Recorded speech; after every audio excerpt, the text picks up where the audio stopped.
bien. Ya estamos entonces, ya estamos. Vamos avanzando, vamos avanzando. Ahí va. Historia del Perú, por supuesto. Vamos a abarcar el primer civilismo, Guerra del Pacífico. Primero, en el llamado primer civilismo, es el gobierno de Manuel Pardo. Como tú sabes, Manuel Pardo gobernó de 1872 a 1876. Vamos a recordar un poquito. Cuando gobernaba José Balta había firmado el contrato Dreyfus, un contrato que dejaba prácticamente fuera del negocio de la venta del guano a los consignatarios. Los consignatarios ya no tenían el negocio de la venta del guano. ¿Está bien? Entonces, ellos decidieron organizarse. Los ex consignatarios formaron su partido político, el Partido Civil. Y claro, ganaron las elecciones de 1872 con Manuel Pardo. Pero tú te acuerdas que cuando Manuel Pardo ganó las elecciones, se sublevan los hermanos Gutiérrez. Los hermanos Gutiérrez se sublevan contra el gobierno de José Balta. Querían acabar o impedir que un civil tome el poder, porque estaba llegando a su fin el militarismo. Así que los hermanos Gutiérrez pretendían impedir que un civil tome el poder. Pero terminó muy mal, ¿no? Lo mataron a José Balta, el pueblo salió a las calles, el pueblo ajustició a los Gutiérrez y se respetó el resultado de las elecciones. Por lo tanto, Manuel Pardo se convierte en el primer presidente civil de la historia del Perú. ¿De acuerdo? Él es el primer presidente civil. Además que su partido se llamaba Partido Civil. ¿Estamos de acuerdo? Una medida bien interesante es el estanco del salitre. Profe, ¿puede explicar eso? Claro. El salitre era un recurso que ahora tenía mucha demanda. ¿Por qué, profesor? Es que para el mundo europeo, sobre todo para los ingleses, el uso que le podían dar al salitre era pues vinculado a lo militar, a la guerra, ¿sí o no? ¿En qué sentido? Podía usarse como insumo para hacer pólvora, por ejemplo. ¿Te das cuenta? Entonces, el salitre por eso les interesaba tanto a ellos. Salitre era un recurso que había tanto en el Perú como Bolivia. Ese es el punto. Ahora, este salitre que era comercializado por ingleses y chilenos, o empresarios, diré, ¿no? Empresarios chilenos, empresarios ingleses, este salitre tenía inversionistas en la zona de Tarapacá, y Tarapacá sí era Perú, ¿de acuerdo? Vuelvo a repetir, Tarapacá era Perú. Entonces, ¿qué implicaba el estanco del salitre? Que el único vendedor sería el Estado, era un monopolio estatal. Muchos dicen que los civilistas, encabezados por Manuel Pardo, no querían perder ahora el control de otro recurso. Cuando ellos no gobernaban y estaban a cargo los militares le dieron prácticamente la venta del guano a extranjeros. Ellos dijeron, nosotros no le vamos a dar el salitre a extranjeros, nosotros mismos lo vamos a vender, dijeron los civilistas. Hicieron algo que fue más lejos todavía. Por ejemplo, Manuel Pardo ordenó que todas las salitreras de Tarapacá sean expropiadas. ¿Cómo es eso, profe? Claro, si ahí había empresas extranjeras o inversiones de otro país, Manuel Pardo dijo, debe expropiarse ese recurso. Eso sí, chocaba con los intereses de empresas extranjeras. Tú te pones a pensar ¿Cómo iban a reaccionar empresarios chilenos, ingleses? Expropiar significa quitar la propiedad. Los estaban nacionalizando, todas esas zonas, ¿no? La reacción no se iba a dejar esperar. Por otra parte, ¿tú recuerdas que cuando gobernó José Balta, José Balta aplicó una política ferrocarrilera? ¿En qué consistía la política ferrocarrilera de José Balta? A ver, ¿quién me contesta? ¿En qué consistía la política ferrocarrilera de José Balta? José Balta empezó a construir ferrocarriles y para eso trajo a un ingeniero llamado Henry Meigs. Entonces, con José Balta ya se construían muchos ferrocarriles. Pero, ¿qué problema tenía el Perú? Seamos honestos. La Universidad de San Marcos no formaba ingenieros. No. San Marcos formaba abogados, formaba médicos, pero no formaba ingenieros. Quiere decir que cada vez que Perú quería hacer una obra importante, tenía que contratar ingenieros extranjeros. Por lo tanto, era una necesidad apremiante tener una escuela de ingenieros civiles y de minas. Así nace lo que hoy llamamos la UNI. ¿Sí o no? Hoy le llamamos la UNI. Pero mira cuándo nace.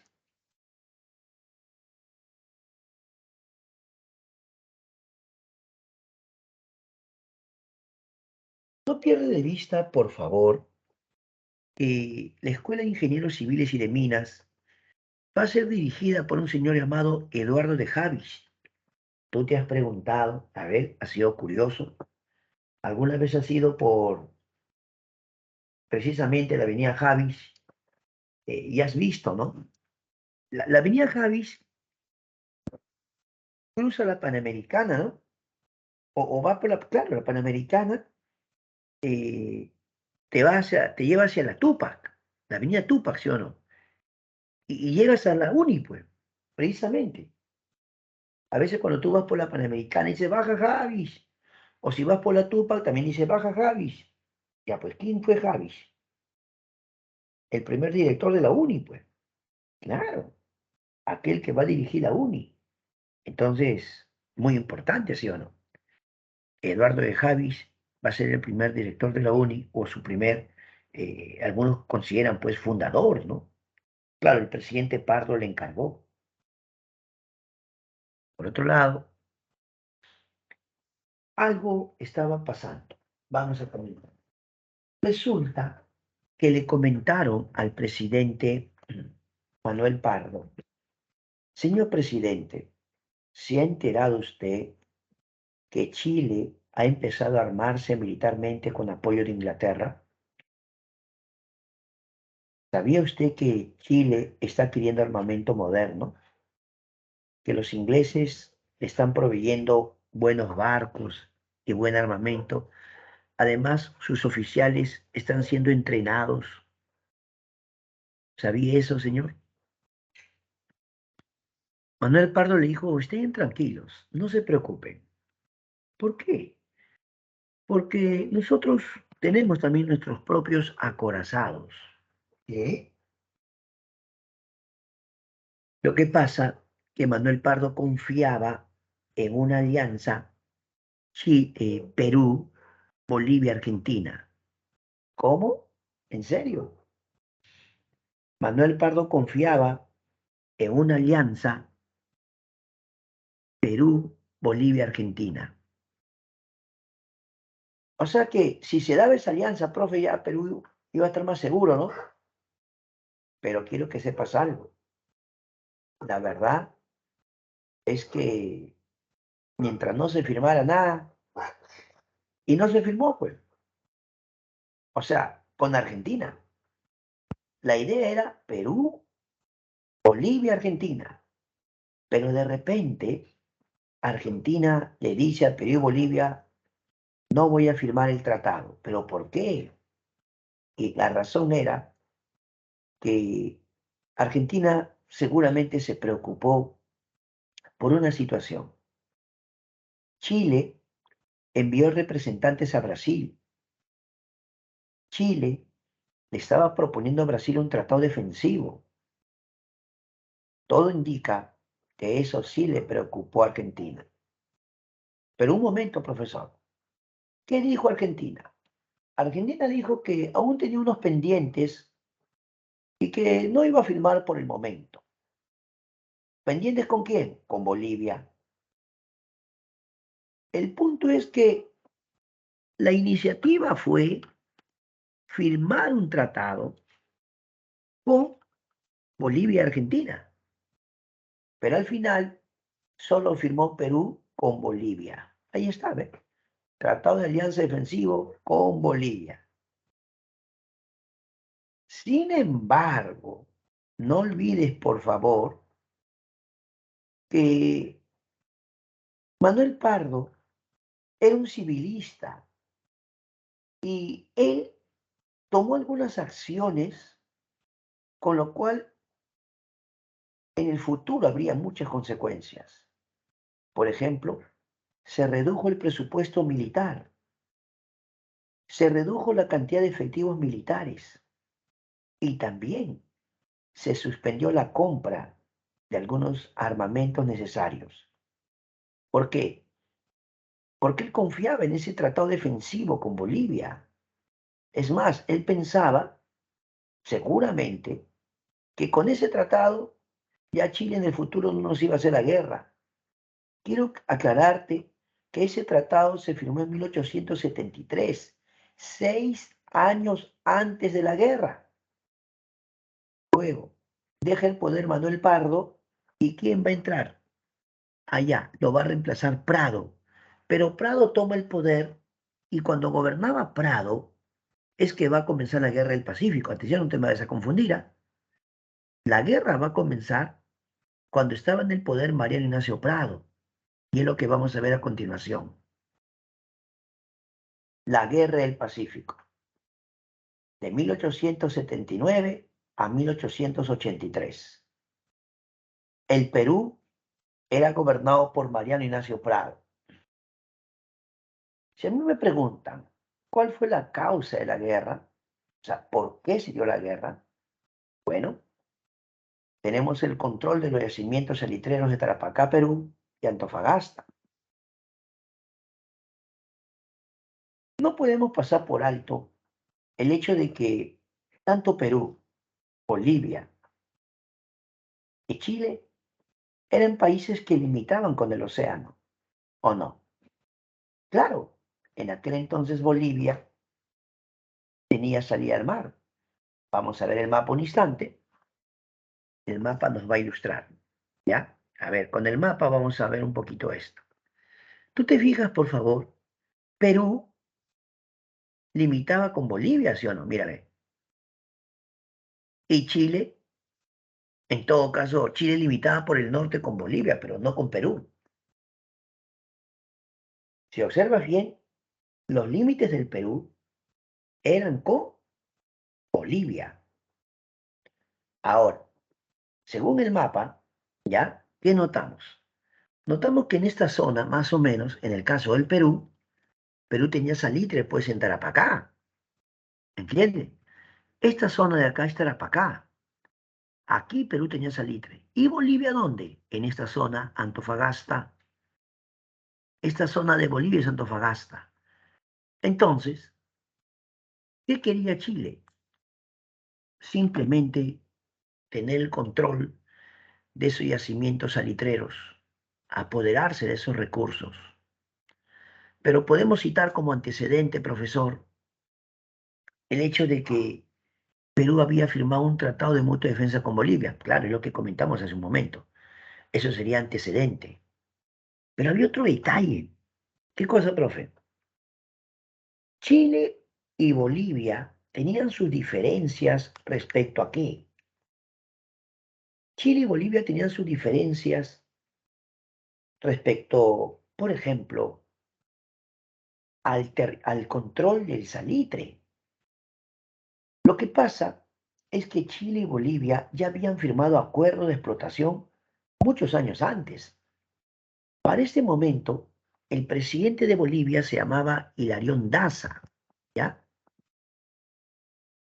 Y el presidente de Bolivia, Hilarión Daza, impone un nuevo impuesto, el impuesto de los 10 centavos. El presidente Hilarión Daza expresa lo siguiente, ¿ya? Dice, si quieren seguir explotando el salitre, tienen que pagar 10 centavos más por cada quintal de salitre. Para que tú entiendas cuánto es un quintal, imagínate un saco de arroz de 50 kilos. Solo quiero que te imagines para que tengas una idea.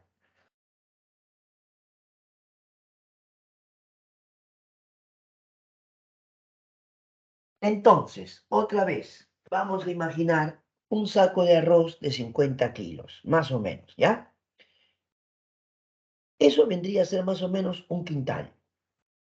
Entonces, lo que estaba diciéndote es, por cada quintal, o por decirlo así, por cada saco, tienes que pagar 10 centavos más. Obviamente Chile dijo que no, obviamente.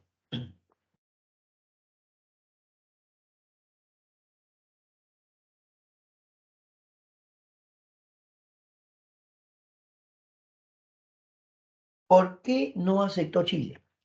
Chile dijo, un momento, tenemos acuerdos firmados. Ustedes tienen que respetar los acuerdos. ¿Qué acuerdos, profe?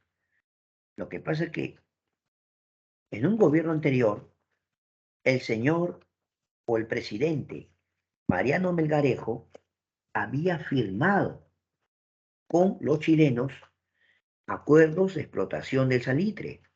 Ahí está el detalle. No, sí existían acuerdos. Entonces, según Chile, se debía respetar los acuerdos.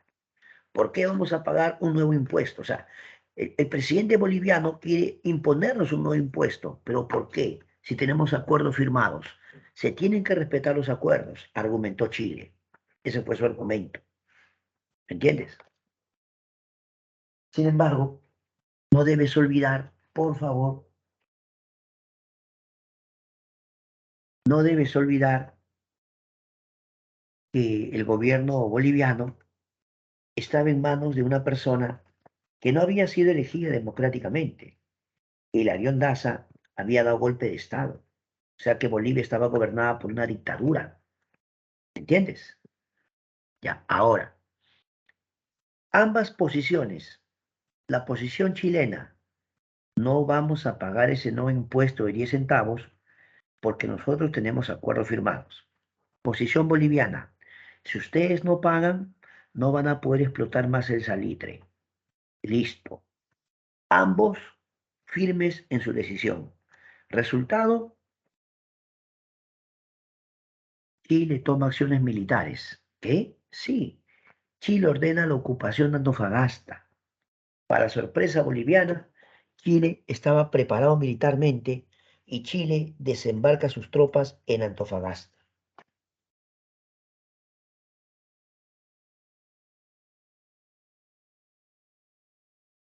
En Antofagasta, los chilenos desembarcan y ahora la preocupación de Bolivia era ver cómo reaccionaría su aliado.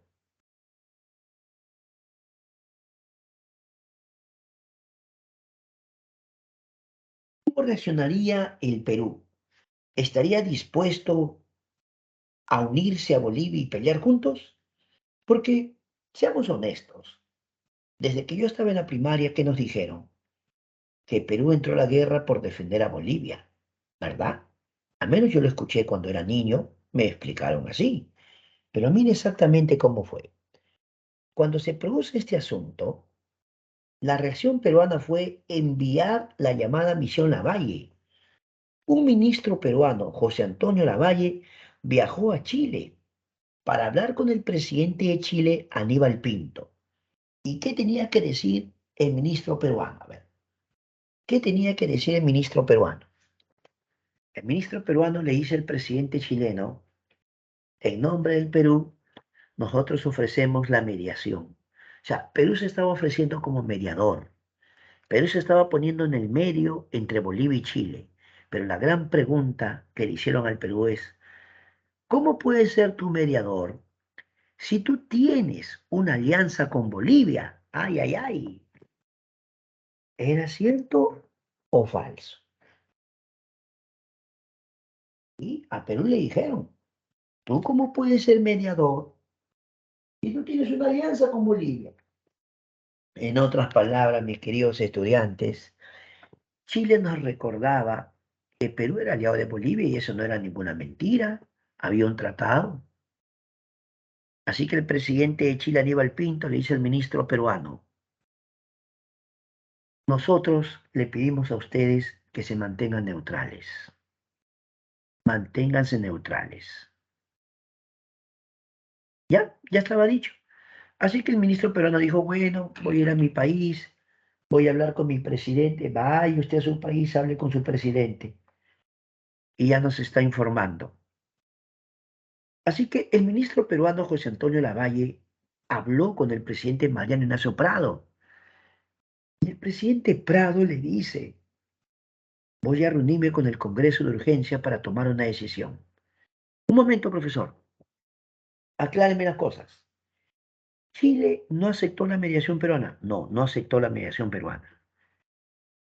Más bien Chile nos pide que el Perú se mantenga neutral. Ya, profe. Entonces, Perú se mantenía neutral. Eso tenía que conversarlo el presidente Prado con el Congreso. Pero Chile preguntó. Y Chile dijo, Perú, ¿qué has decidido? A ver, Perú, ¿cuál es tu decisión? ¿Te vas a mantener neutral? ¿Te das cuenta que si Perú se mantenía neutral implicaba romper su acuerdo con Bolivia? ¿Te das cuenta? Pero Perú no había tomado la decisión, ¿ah? Aún no había decidido Perú. La respuesta del Perú fue, vamos a esperar que se reúne el presidente Prado con el Congreso para que tomen una decisión. Chile dijo, ¿para qué quieres tiempo? Seguramente para coordinar con tu aliado. Quieres ponerte de acuerdo con tu aliado, para eso quieres tiempo. Y aunque ustedes no lo crean, amigos, Chile declaró la guerra al Perú. Un 5 de abril de 1879, Chile declara la guerra al Perú. Una vez más, ¿por qué se llama guerra del Pacífico? Porque la guerra comienza por el mar, los tres países implicados limitaban con el Pacífico. Obviamente, el Perú sería escenario de gran parte de esta guerra. Profesor, perdone, en la campaña marítima no se supone que Perú y Bolivia eran aliados. ¿Por qué en la campaña marítima casi no se menciona barcos bolivianos? Eso es cierto. ¿Por qué? Bueno, la verdad no es tan fácil de contestar, pero lo que sí es cierto es que Chile había bloqueado, o no, el puerto Antofagasta. Lo había bloqueado. Y algunos argumentan que Bolivia tenía sus barcos, su armada prácticamente bloqueados. El otro argumento es que Bolivia no estaba preparado adecuadamente para esta guerra, al igual que el Perú. Esta guerra no es que nos tomara por sorpresa en sí, porque ya desde 1873 tanto Perú como Bolivia tenían un tratado, lo que hasta les pudo haber dado tiempo a ambos países para prepararse adecuadamente. Pero bueno, quien ganaba la campaña marítima iba a tener el dominio del comercio salitrero, pues fíjate, pues. En el caso de Bolivia, Antofagasta, de ahí sale salitre. En el caso del Perú, toda la zona de Tarapacá, el puerto de Iquique, toda esa zona. Ya pues, esa zona es zona salitrera. Si Chile ganaba la campaña marítima, iba a tener el dominio, el control de los mares, pero sobre todo de los puertos salitreros. ¿Te das cuenta?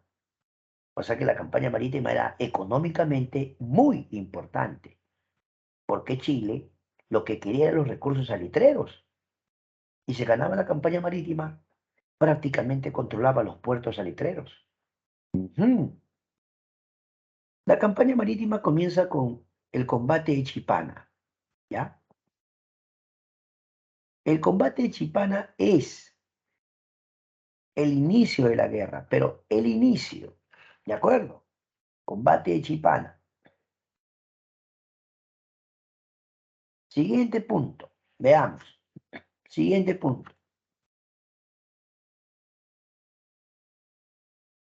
Combate de Iquique. Los barcos chilenos, la Covadonga y la Esmeralda, bloquean el puerto de Iquique. Repito, los barcos chilenos,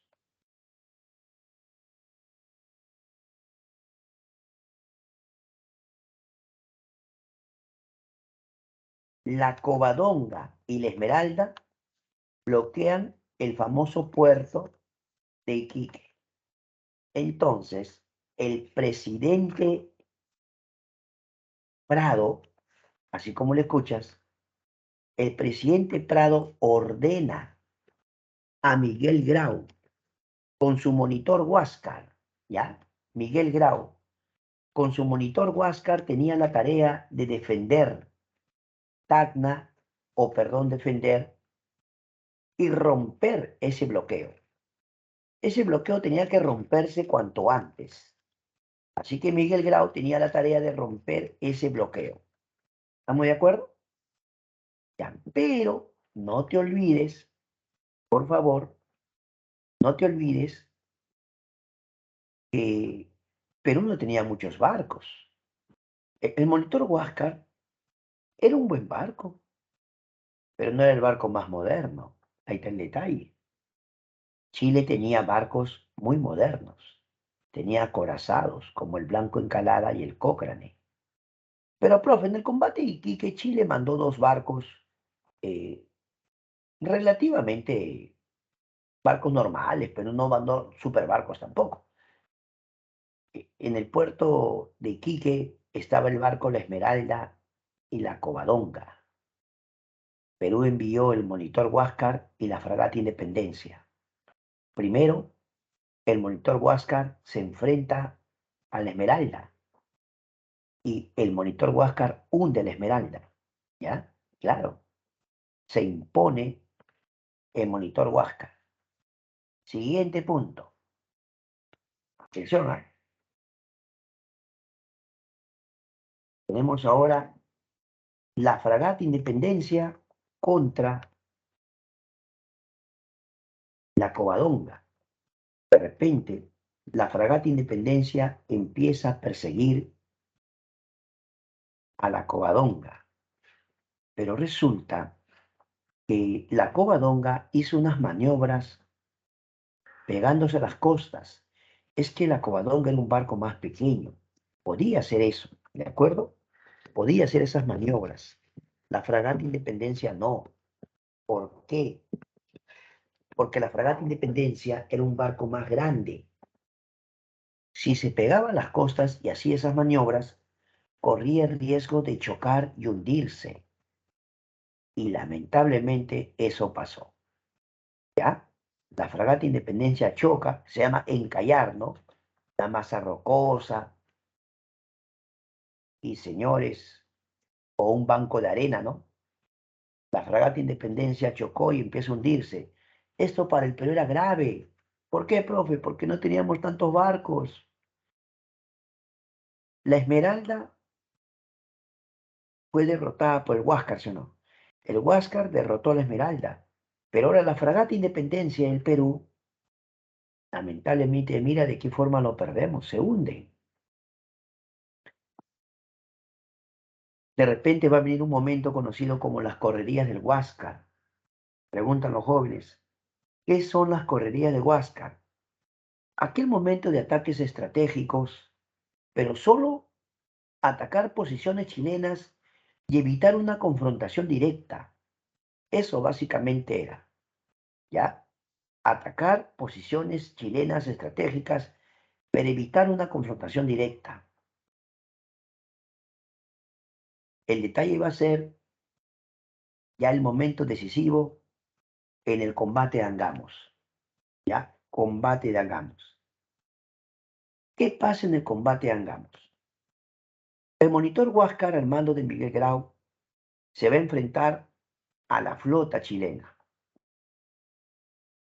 Cuentan que Grau, que por cierto tenía una familia muy numerosa, ya, Grau tenía una familia numerosa, cuentan que Grau le escribió a su esposa una carta muy sentida en la cual, como padre, le preocupaba a su familia,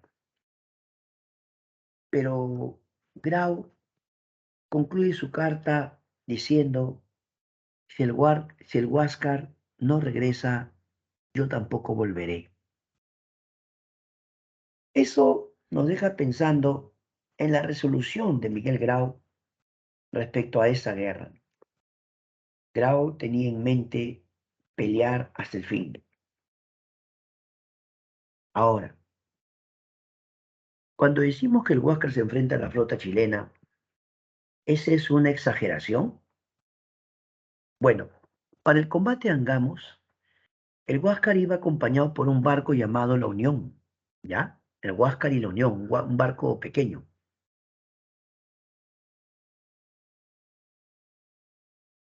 ¿Qué crees? De repente, cuando aparecen los barcos chilenos, encabezados por dos acorazados impresionantes, Inglaterra le había vendido dos barcos muy modernos a Chile. Le conocían como las naves gemelas, el Cochrane y el Blanco Encalada. Eran dos blindados de última generación. Aparte, Chile tenía la Covadonga, el O'Higgins, el Mateos Cauciño, el Oa. Era una flota, pues. Y el Huáscar estaba con la Unión. Se dice que Miguel Grau le ordena al jefe de la Unión que se retiren, que más bien ellos vuelvan para que ayuden a evitar el desembarco terrestre, obviamente. No es que la Unión abandonó el Huáscar. A veces por ahí han dicho que la Unión se fue y abandonó el Huáscar. No, Grau le dio órdenes de que se fueran para ayudar a evitar el desembarco terrestre. Otros consideran que Grau era consciente de lo que iba a pasar, así que no valía la pena arriesgar más barcos. Pero un momento, en ningún momento Grau habló de rendirse. Frente a la superioridad numérica y naval de Chile, en ningún momento Grau pensó rendirse. Así que el combate de Angamos, un 8 de octubre de 1879, nos hace ver a Miguel Grau frente a toda una flota. A medida que se desarrollaba el combate, los acorazados disparaban a la torre de mando, porque sabían que ahí estaba Miguel Grau. Disparaban a la torre de mando y bueno, lamentablemente Grau y su asistente Diego Ferré lamentablemente volaron en pedazos, murieron. Y ahora el que va a asumir, el que va a reemplazar a Grau, será el señor Elías Aguirre. Elías Aguirre tenía la tarea de reemplazar a Grau.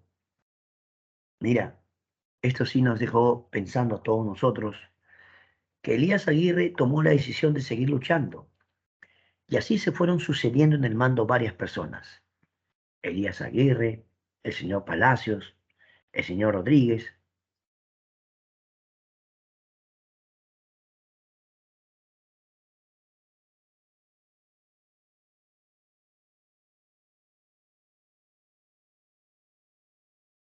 Entonces, seamos honestos. Grau había fallecido, pero los que quedaron luego al mando no pensaron jamás rendirse. El señor Elías Aguirre, el señor Palacios, Melitón Rodríguez, Melitón Carvajal, todos, una sola idea, peleamos hasta el final. Pero cuando lamentablemente las cosas ya estaban muy complicadas, tú mirabas alrededor y seguramente se veía el Huáscar por todos lados ya. incendiándose. Melitón Carvajal lo llama a un señor llamado Pedro Garzón. Y Melitón Carvajal le dice, abre las válvulas, nos hundimos. Porque tú sabes que antiguamente los marinos tenían honor y ellos se hundían con su barco antes de que caiga en manos de su rival.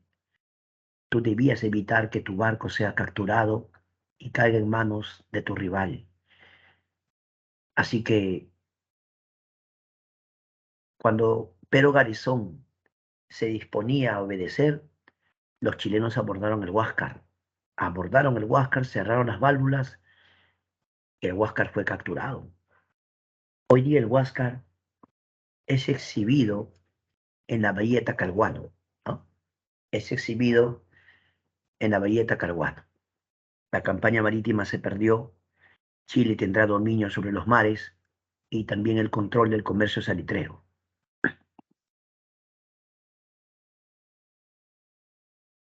Pero, profe, recién viene la campaña terrestre, profesor. Claro, ahora se pelearía en tierra. Chile tenía todas a su favor, porque controlaba el mar, así que Chile podía desembarcar por donde quisiera. Profe, ¿pero no se supone que Bolivia es nuestro aliado? Claro.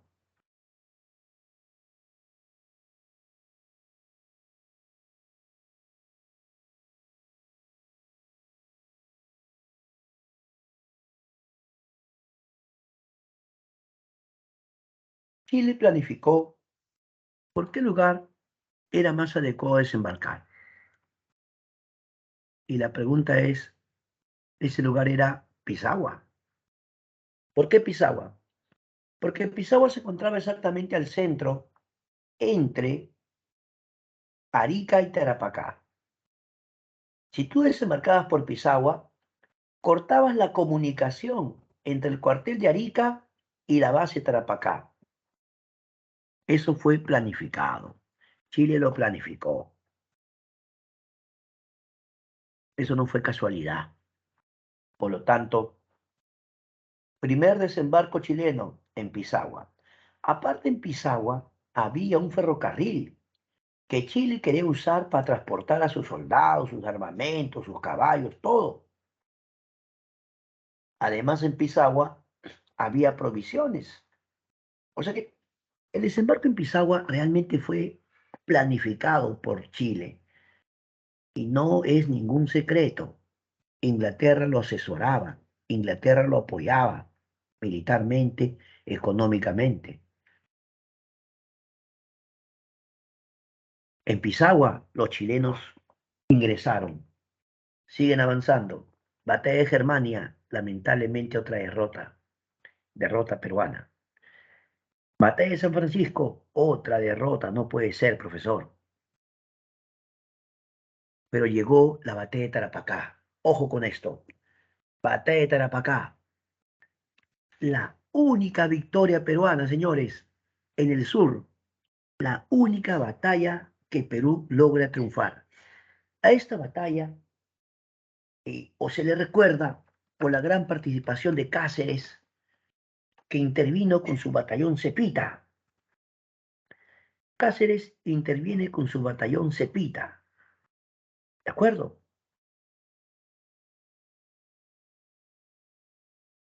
Por otro lado, queremos hacer la precisión que, aunque Tarapacá había sido defendida por Cáceres con éxito, se dice que a Cáceres le llegó un mensaje. Seguramente un jinete al galope trajo una carta del propio presidente, donde le decía a Cáceres que tenía que salir de Tarapacá. ¿Qué? Tenía que salir de Tarapacá, pero ¿por qué? Están llegando refuerzos chilenos. Cuando Chile se enteró que había perdido la batalla de Tarapacá, Chile envió muchos más refuerzos. Entonces, a Cáceres le dicen, están llegando refuerzos chilenos.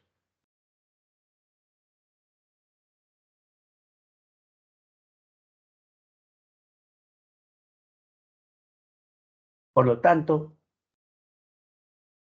algo que no debemos olvidar es que,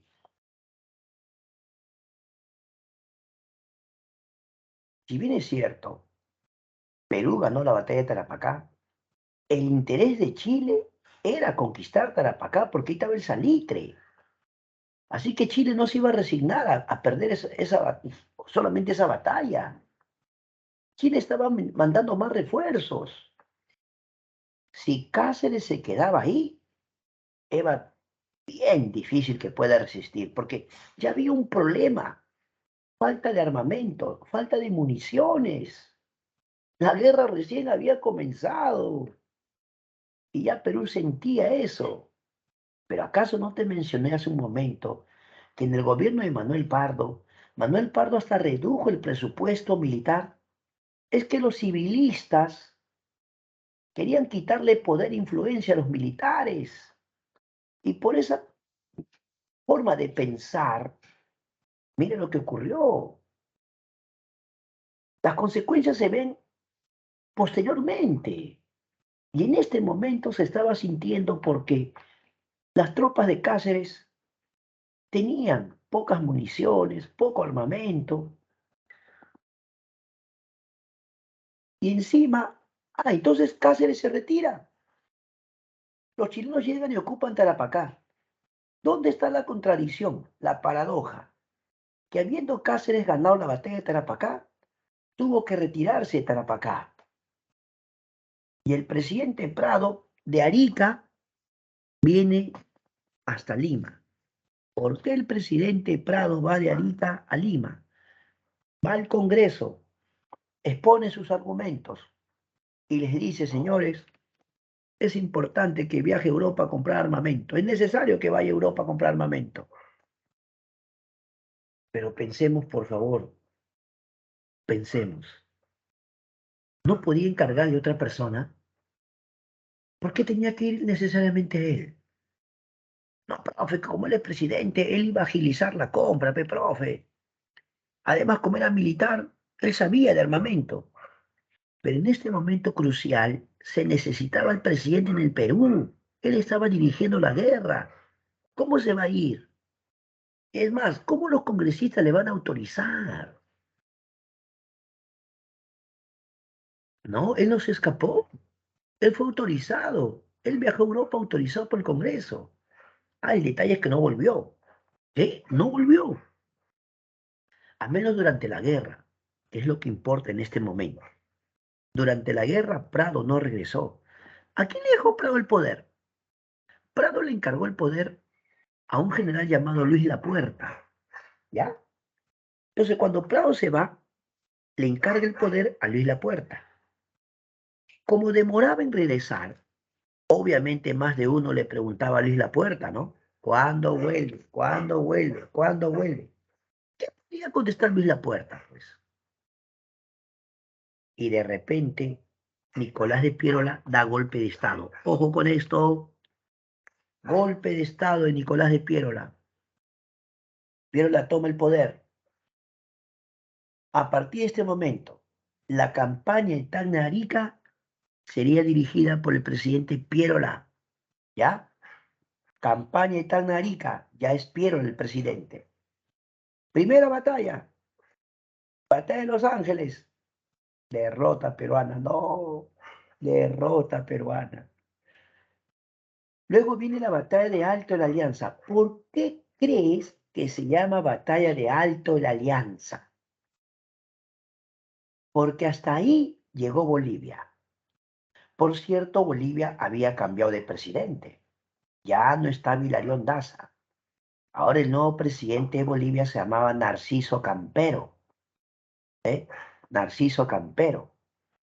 Y Narciso Campero le informa al Perú que Bolivia se retire de la guerra. Profe, ¿qué está hablando? ¿En serio? Bolivia le dice al Perú que se va, no va a seguir más. No puede ser, de verdad.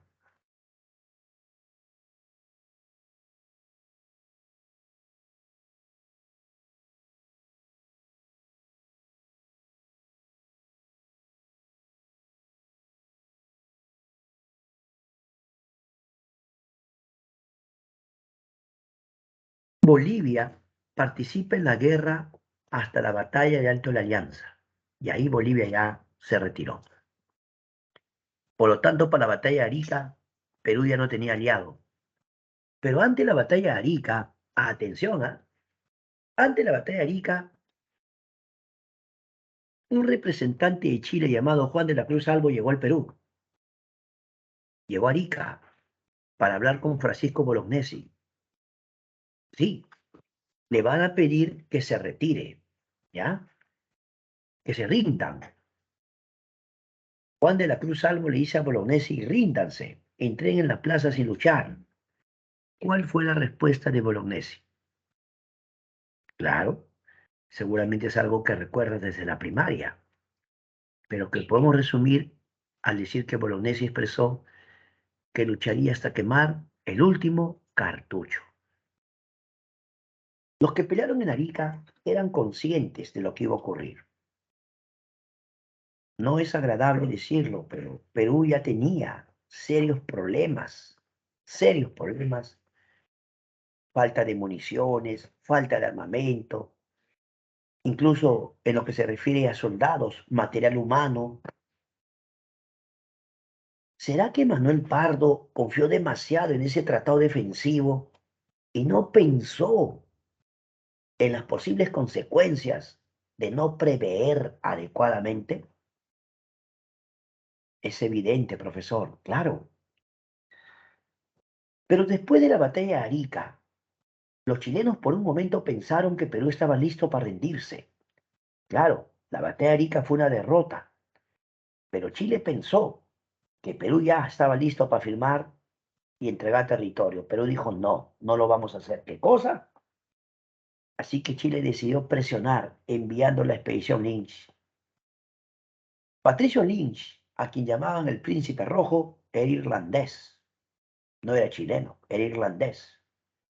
Era un oficial que vino a nuestras costas. ¿Con qué objetivo, profesor? Destruir las haciendas costeñas, presionar para que los peruanos se rindan, ya que militarmente no querían rendirse. Mandaron a la expedición Lynch para atacar todas las haciendas costeñas, allá en el norte, atacar las haciendas costeñas, causar la ruina económica del Perú.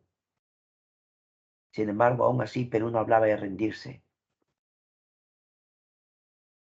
Estados Unidos mandó un barco. El barco se llamaba La Caguana. Repito, Estados Unidos manda un barco. El barco se llamaba La Caguana. Ahí se produce la conferencia de Arica o las negociaciones de paz. Ahí se va a conversar. Sin embargo, aunque Chile llegó a un acuerdo con Bolivia, Bolivia decidió firmar con Chile y se acabó la guerra, pero Perú no. Perú dijo, nosotros no vamos a firmar, no vamos a entregar territorio. No, sí queremos la paz, pero no vamos a entregar territorio. En vista de que Perú no quería firmar un tratado entregando territorio, Chile dijo, muy bien, entonces ahora le toca a Lima, pues. Le tocaba a la capital.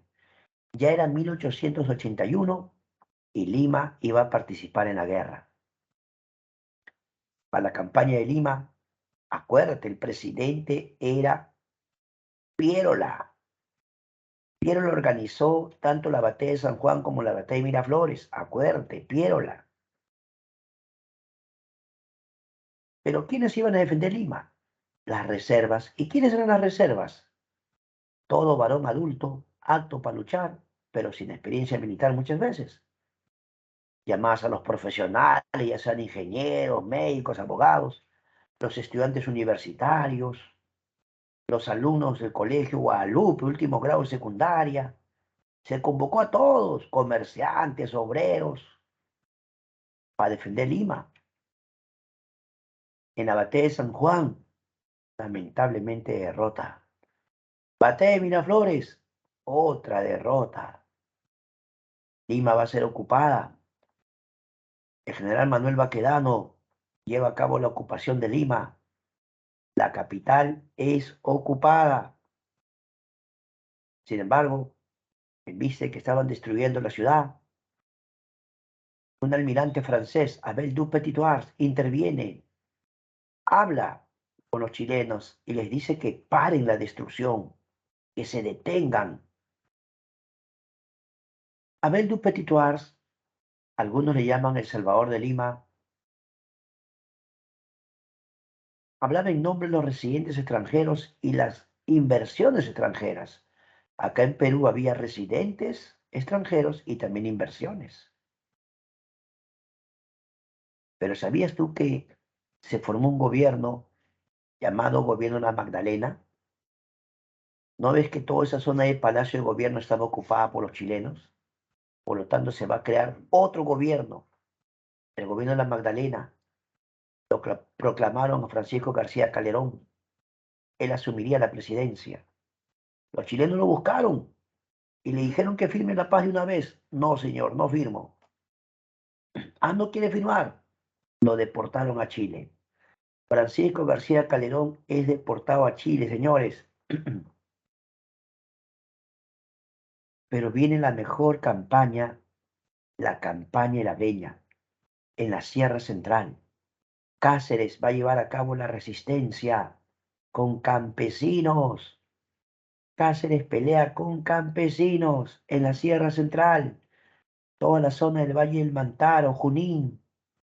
Victorias, primera victoria, Sangrar. Segunda victoria, Pucará. Marcavalle, Pucará 2, Concepción. Jóvenes, victorias peruanas, victorias peruanas. Cáceres está logrando algo que los chilenos no pueden creerlo. Campesinos les están ganando, que ni siquiera tenían entrenamiento militar, ni el mejor armamento. Algunos dicen en su defensa, sí, pero la altura nos afectó. Un momentito. A ti te puede afectar la altura los primeros días, pero no siempre. Esta campaña duró más de un año.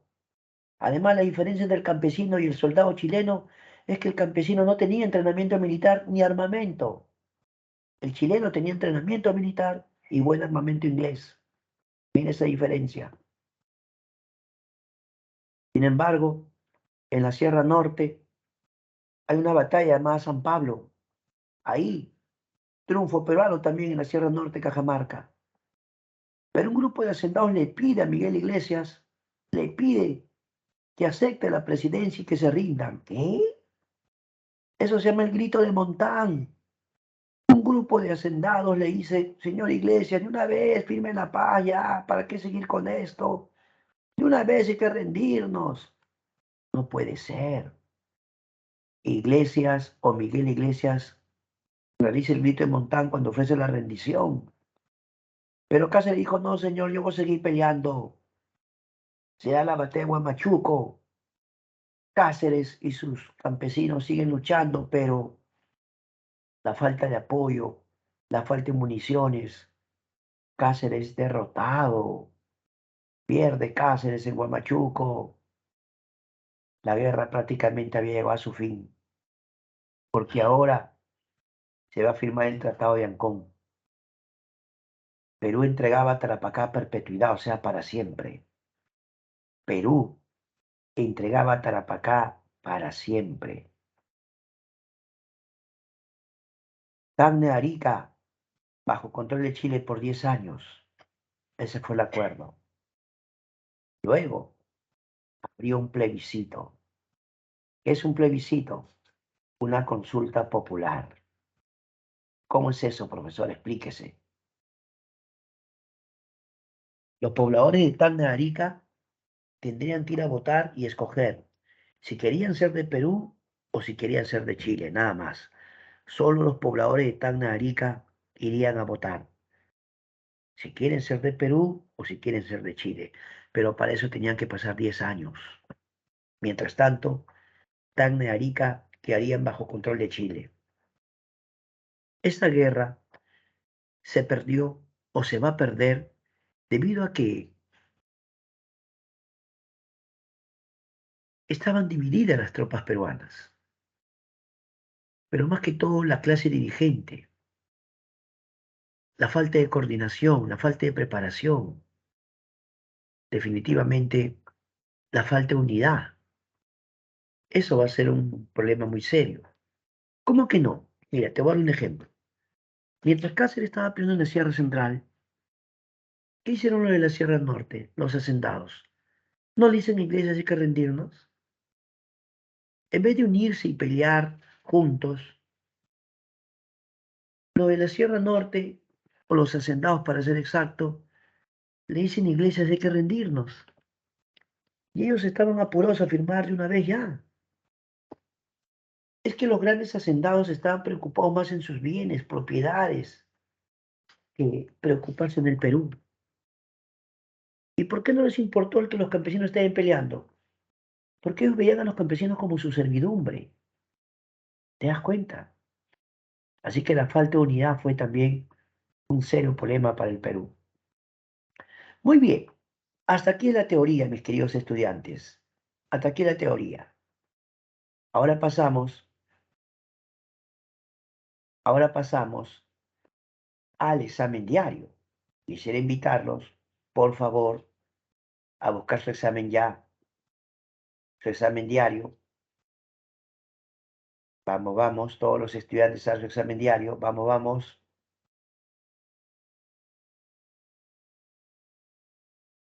Listo, listo. Ya el examen ya está habilitado. Vamos, chicos, a dar su examen, por favor. Todos, todos. A dar su examen.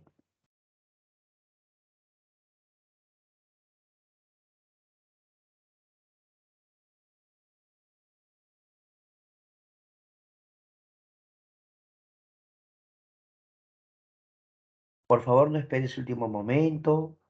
No esperes, no tienes 10 minutos. Después se cierra el examen. No esperes el último momento. Por favor, a dar tu examen.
Muy bien, ya quedan 3 minutos. Cuidado con que se les gane la hora. Vamos, muchachos.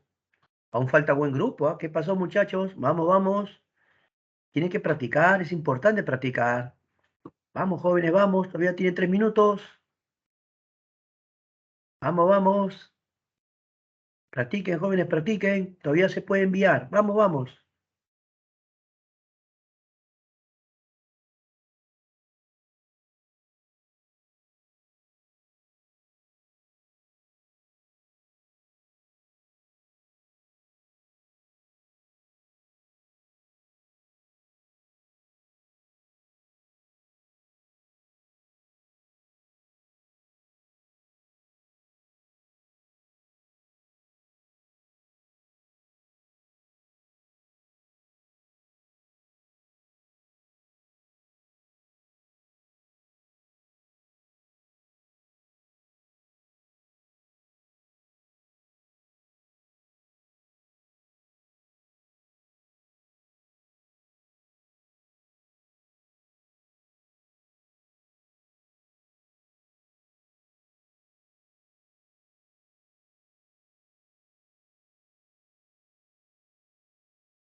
Muy bien. Felicitar a los estudiantes que han dado su examen.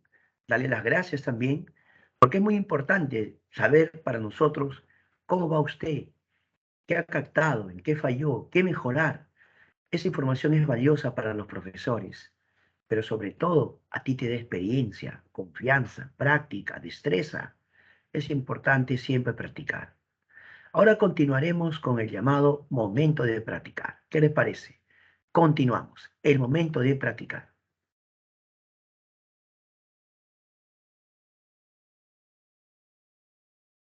Ahí está.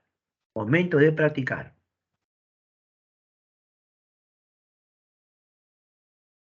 Comenzamos. Pregunta número 1, por favor. A ver, muchachos, mande su respuesta. Mande su respuesta usted. Vamos, vamos, por favor, vamos, vamos. No está difícil, ¿ah? Es una obra hecha del gobierno de Manuel Pardo. ¿Cuál? A ver, contesta.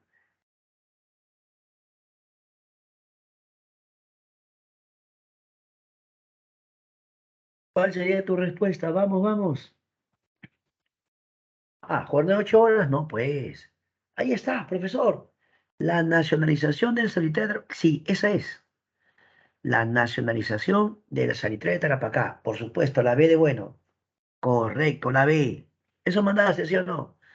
Ahora concéntrate en la 2. Concéntrate en la pregunta 2. Vamos, manda. Pregunta 2. Te espero, te espero.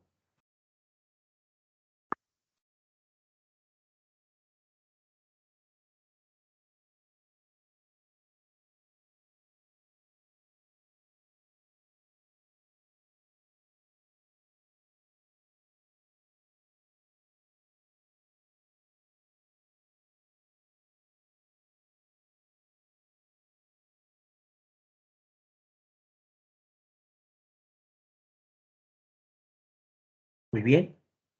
¿Ya marcaste? Veamos. Primer punto. Manuel Pardo dirigió el primer gobierno civil, por supuesto. Fundó la Escuela de Ingenieros Civiles de Minas, por supuesto. Va dos verdaderos, ¿ah? Ya va dos verdaderos. ¿Firmó el tratado defensivo con Bolivia Argentina? No, solo con Bolivia. Argentina no firmó. ¿Envió la misión Ribagüero? Nada. José Antonio Lavalle, la misión Lavalle. Falso. Dos verdaderos y dos falsos, la C. ¿Sí o no? La C de campeón. Vamos a la 3. Tú puedes. Pregunta 3.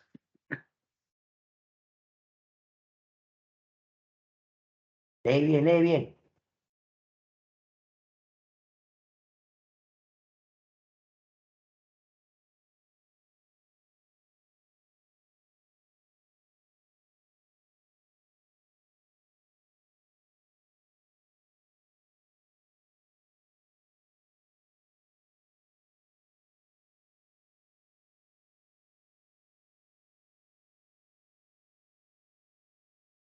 Claro, en el gobierno de Manuel Pardo también se funda la Escuela de Ingenieros Agrarios. Ah, lo que yo te mencioné que ingeniero de minas, ¿no? Pero también de ingenieros agrarios, ¿ah? Pero esto tiene nada que ver. Así que la respuesta es la B. Todo lo que es Escuela de Ingenieros lo fundó Manuel Pardo, señores. La 3, la B de bueno. Vamos a la 4, vamos a la 4. Facilita la 4, profe. Claro. A ver la 4.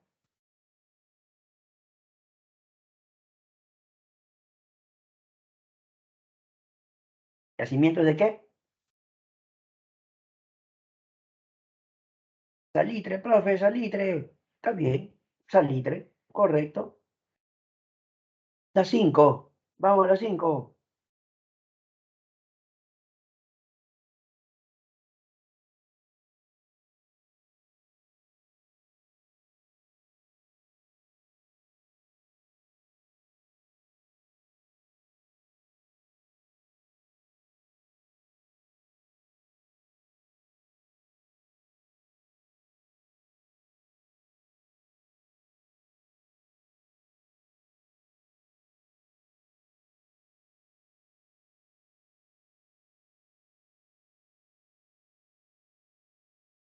Bien, entonces ahí relacionamos, ¿ah? Vamos a relacionar. Selecciona presidentes implicados en la Guerra del Pacífico. Claro, Mariano Ignacio Prado del Perú, correcto. Joaquín Prieto fue presidente de Chile, pero antes de la guerra, mucho antes, nada que ver. Aníbal Pinto, sí. En el momento de la guerra, Aníbal Pinto. Entonces, 1-3. José Vallivian fue presidente boliviano, pero mucho antes, nada que ver. Hilarión Daza, sí. Por lo tanto, 1-3-5. La B, no. La A, ¿no? Letra A. 1-3-5. Letra A. Muy bien. Correcto. Pasamos a la siguiente. A ver la 6, por favor. La 6, la 6, la 6. Esta lectura es muy importante. Pero algunos dirán, profesor, ¿por qué usted dice eso de Manuel Pardo? Ya, con esta lectura te vas a dar cuenta. A ver, lee, lee.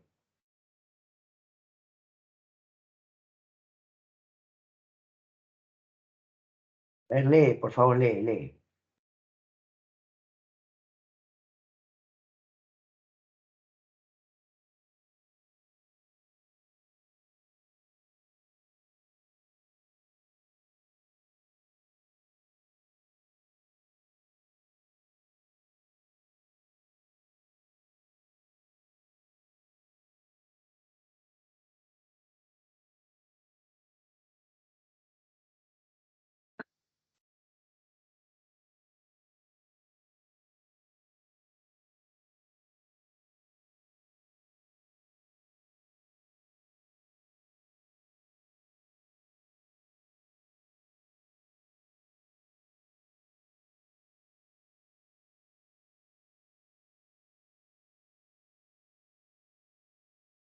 Listo. Según esa lectura, mi querido estudiante, ¿qué hizo Manuel Pardo?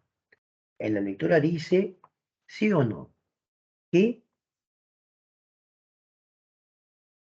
redujo el ejército de 12.000 a 4.500, ¿o no?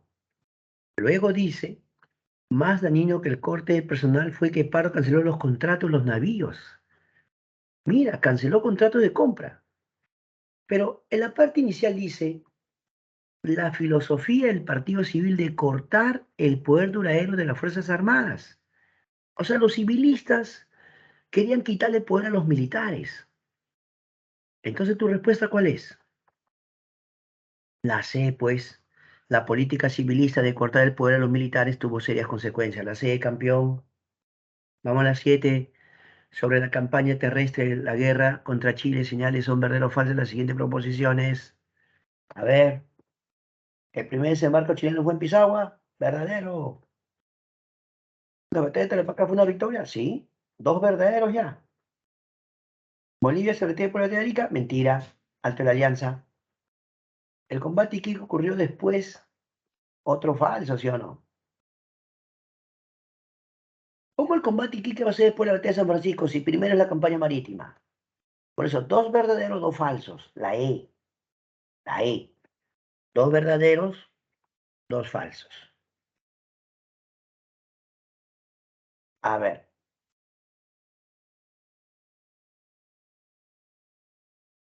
esta lectura dice claramente, la ocupación de Lima no significó el dominio de todo el país, ni la paralización de la economía de la sierra, ni el norte del Perú. ¿Por qué, pe campeón? ¿Por qué? En la parte final dice, el enemigo había ocupado el litoral y la capital, pero los medios de subsistencia estaban en la sierra. ¿Te das cuenta? O sea, dominar Lima no implicaba paralizar la economía del Perú. Por eso la D, la D, la ocupación de Lima no paralizó la economía. 9. Es un hecho relacionado con la batalla de la Alianza. A ver,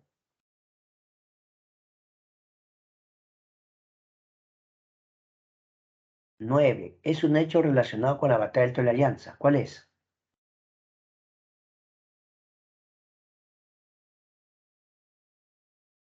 Claro, la B. ¿Significó el retiro de Bolivia de la guerra, sí o no? La B de bueno. ¿Significó el retiro de Bolivia de la guerra? 10.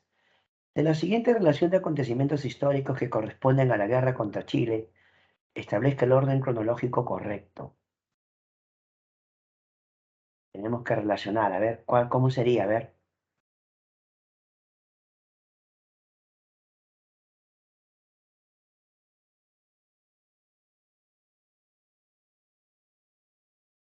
2, 1, 4, 3. 2, 1, 4, 3. ¿Está bien?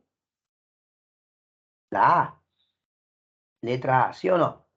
Ya está, ya. A partir de este momento, quiero invitarlos a plantear preguntas del tema, por favor, o temas anteriores si ustedes gustan. ¿Ya? Gracias a los que han mandado sus claves, como siempre. Muy buena participación. De Araceli Mireya, gracias por mandar tus respuestas. De Patricia Alejandra, de Brisa Yanira, Maricielo, Saraí, Almendra, Brenda, Margarita, Tania, José Joel, Giuseppe.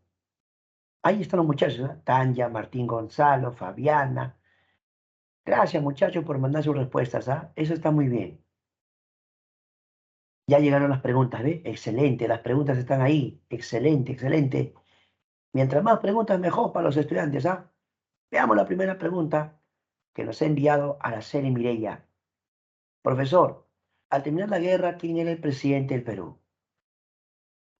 Iglesias, Iglesias, te cuento. Ante el grito de Montán, se había dado en la Sierra Norte la batalla de San Pablo, ¿sí o no? Habían ganado y los hacendados vienen y le dicen a Iglesias, queremos nombrarte presidente, pero también queremos pedirte que de una vez ya inicies las negociaciones de paz. Iglesias aceptó. Así que para el momento que acaba la guerra, el presidente de Iglesias y cuando se firme el Tratado de Ancón también. Gracias, Araceli. Martín Gonzalo dice, oh ya, esta es una buena pregunta, ¿no? ¿Qué pasó con Manuel o Mariano Ignacio? Es Mariano, ¿ah? Ya, es Mariano Ignacio Prado. Manuel es su hijo. Él tuvo su hijo Manuel, pe. Manuel fue su hijo que gobernó después. No, Mariano Ignacio Prado, hay dos versiones, ¿no? Hay una versión de que sí volvió, trató de pasar incógnito. Dicen que llegó en la época de Cáceres, cuando Cáceres gobernaba en la Reconstrucción Nacional. Pero lo que sí sentía vergüenza era presentarse ante la opinión pública. Eso sí, lo iba a perseguir toda su vida. Por eso dicen que aunque estuvo un tiempo por acá, prefirió regresarse ya, como que no soportaba la idea de que la gente lo mire mal, ¿no? O que la gente lo reconozca y qué le pudieran hacer. ¿Te das cuenta? Así que hay versiones de que él estuvo un tiempo por acá, pero muy breve, y luego se regresó. Ya, otras versiones dicen que ni siquiera volvió. Gracias, Martín, muy amable. Nicolás de Piérola, cuando Lima fue ocupada, Tania Belén, cuando Lima fue ocupada, Belén, podemos decir, Tania Belén, que Piérola desaparece. Pero no es que huyó, no, sino que Piérola no era militar. Piérola, ¿cómo podía organizar una campaña con la experiencia que no tenía? Cuando Lima fue ocupada, según Piérola, él se fue a la zona de la sierra a organizar la resistencia, ¿no? Pero, ¿qué resistencia podía organizar si a Perú le faltaban soldados, todo? Y encima él no era militar. Pero cuidado, que después Piérola aparece en la Reconstrucción Nacional otra vez. Y Piérola va a gobernar por segunda vez el Perú. ¿En serio? Digamos que Piérola estuvo hasta la ocupación de Lima, Tania, ¿ya? Hasta la ocupación de Lima. Luego Piérola ya no lo vemos un tiempo. Además que se desconoce su gobierno, pues. ¿No ves que se nombró en Lima a Francisco García Calderón? Al nombrarse en Lima a Francisco García Calderón, es evidente que el gobierno de Piérola ha sido desconocido, ya no lo reconocen como presidente. Gracias, Tania. Araceli hace un comentario interesante. Nicolás de Piérola antes era ministro de Hacienda, claro, de José Balta. Para la época cuando se firma el contrato Dreyfus, Araceli, es muy buena observación. Te felicito. Piérola había sido ministro de Hacienda de José Balta. Fue uno de los gestores del contrato Dreyfus con esa casa judío-francesa. Buena observación, Araceli. Hay dos detalles, ya que pregunta Jairo Sandoval Pachas, ¿por qué se llamó Cabrera los Mares a Grau? Dos razones. La primera, cuando ocurre el combate de Iquique, en el barco La Esmeralda estaba un gran personaje para Chile, el señor Arturo Prat. Así como Perú tenía a Miguel Grau, Chile tenía a Arturo Prat. Y en el combate Arturo Prat fallece. Grau le escribe una carta a la esposa de Arturo Prat y le envía algunos objetos personales del señor Arturo Prat. La esposa de Arturo Prat se quedó admirada porque Grau demostraba ser un caballero es que no pierdan de vista que aún en la guerra no se debe deshumanizar las personas. Grau le expresó las condolencias, su sentir, y hasta le dijo que su esposa había muerto en el cumplimiento del deber. Y cosa de la vida, ¿no? Después, cuando Grau fallece, la esposa de Arturo Prat le escribe a la esposa de Grau. Pero ese es un punto. El otro punto es que Grau rescató a los náufragos de la Esmeralda. Grau ordenó que los rescaten. Por supuesto que en ese momento los tomó prisioneros, ¿no? Pero les salvó la vida. Grau expresó que nadie merece esa muerte, es decir, morir ahogados. Grau dijo, nadie merece una muerte así, rescátenlos, aunque algunos puedan opinar distinto, por supuesto. Gracias, Jairo.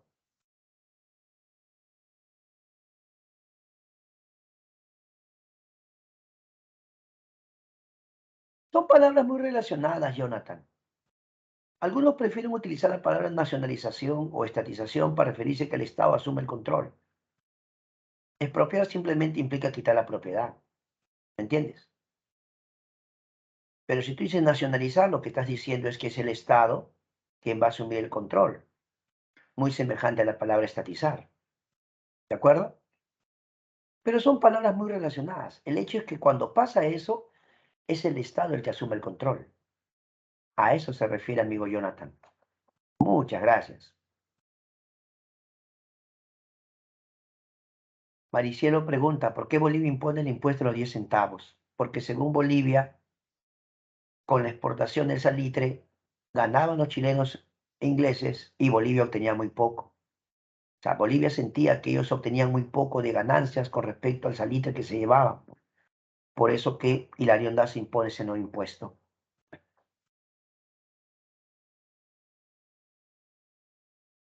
No, después de la batalla de Huamachuco, Jonathan, después de la batalla de Huamachuco, fue tomado prisionero Leoncio Prado, después de la batalla.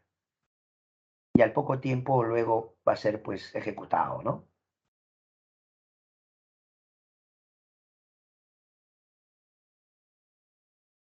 Tanya, escucha, antes de la guerra, el presidente fue Manuel Pardo, antes de la guerra.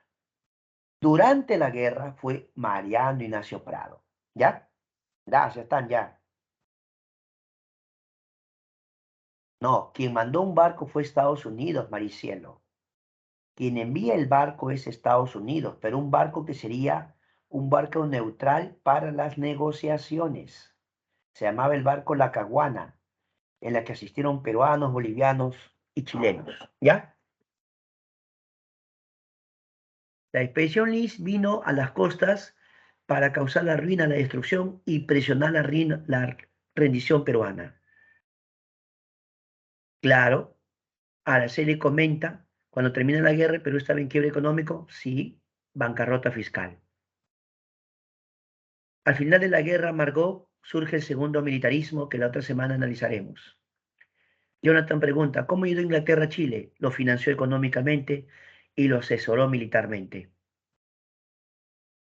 Araceli pregunta, no, Araceli, lo que pasa es que el primer civilismo comienza con Manuel Pardo, pero se ve interrumpido ¿por qué? Se ve interrumpido por la guerra del Pacífico, ¿verdad? Ahí está el detalle. Muy bien, muchas gracias, muy amables. Por hoy es todo. Cuídense bastante. Estamos ya con